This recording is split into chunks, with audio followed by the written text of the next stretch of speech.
Hey everyone, this is Pritham Magal, and today we are going to see how to activate the toolbar area. As you see here, the toolbars are not being seen, right? I will show you another model where the toolbars are shown. This is another model where you see the toolbars. These are the toolbars. These are the draw toolbars, and these are the other toolbars that we will be activating. In this video, we will see how to activate them all, right? Then go to your model. Here, sometimes when you open, it directly comes like this. So at that time, you have to, don't worry, and just go to options. Here, go to customize toolbar.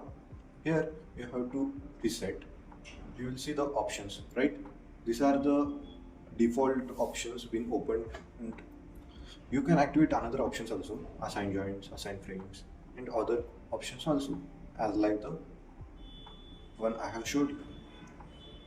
There is another option, like if you want to remove some options, right? Then right click and here just hit. These are the designs option. Just uncheck it. You will see that the design option have been not been seen. Then once again click on it, you will see the design options have been seen. You can directly use them from here only. Design, concrete frames, and all this. Like this, you can activate your toolbar area. That's it for today.